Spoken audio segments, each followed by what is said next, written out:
YouTube, it's Diana for Fabulous Friday, and today's the 21st. Tomorrow's going to be the 21st Friday. And this week's topic is,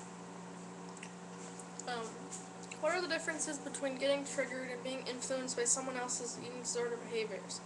How do you separate yourself from taking on their rituals or behaviors, but still be a support system for this person? Alright. I would say one major difference between getting triggered and being influenced by someone else's behaviors are, getting triggered is a lot more intense. Getting triggered is usually something that happens in your life. It can be stress, it can be something that someone says, it can be a comment, whatever triggers you. It's something that you do or that comes upon you and happens in your life, as opposed to being influenced by someone else's eating disorder behavior. That isn't necessarily in your control. You can't control when someone you know develops an eating disorder, or you have a friend who's struggling, or anything like that. You can't control that, because that's not you. That's your friend or someone you know. You can control yourself and how you're triggered and what you're going to do about it.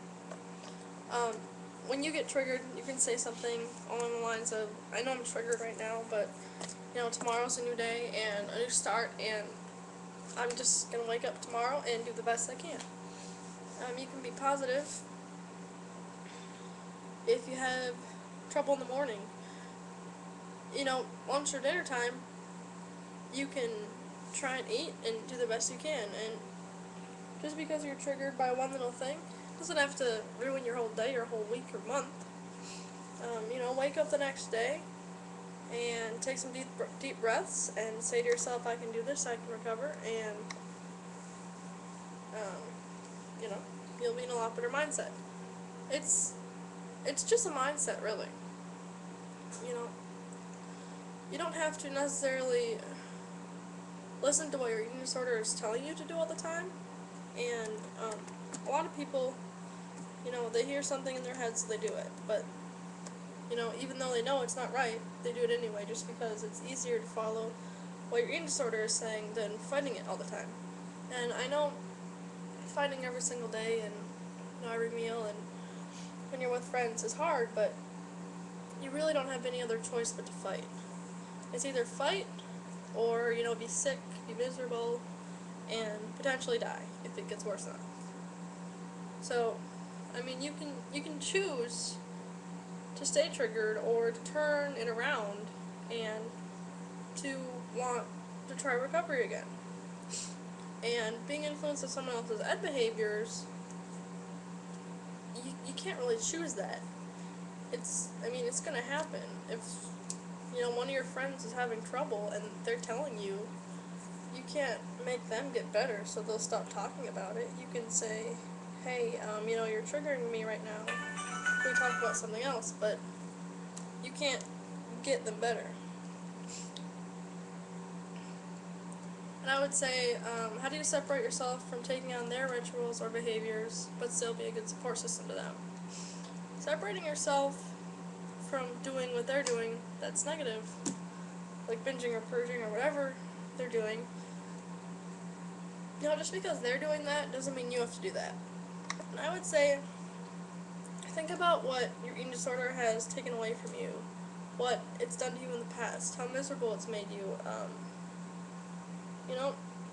Think about all the things it's taken away and ruined, and the relationships you've lost with friends and family, and the trust you've lost from people that love you, and things like that. And then that may deter you from wanting to get back into it like your friend is right now. Whenever I'm really triggered, what I do is I just think back to my lowest point, and I think about how miserable I was, and I think about how sad I was, and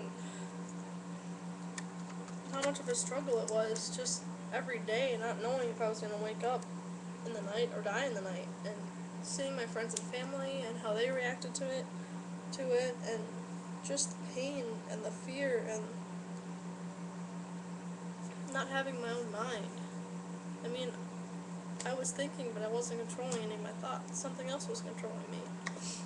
Usually when I think back to that really bad time, it makes me, not want to do behaviors. It makes me want to do just the opposite and do as well as I can. And you don't have to let someone else rule your life. You can have a friend who's doing badly, but that doesn't mean you have to do poorly too. I mean, it's better for you to be doing well, because then you'll be a good example towards them. And if they're seeing one of their friends that's in recovery and doing well, and a few bumps in the road, but for the most part doing fine, it's gonna give them hope, and they're gonna say, well, look at Diana, she's doing so well. Maybe I can try a little bit harder and try and be as well as her. Or it's just gonna give them motivation when they see someone else that's fine and they're struggling. It's gonna give them some more hope to say it is possible to do this. Because look at her, she's doing it right now, right in front of my eyes. And that'll definitely push the person along to recovery versus symptoms, for sure. And,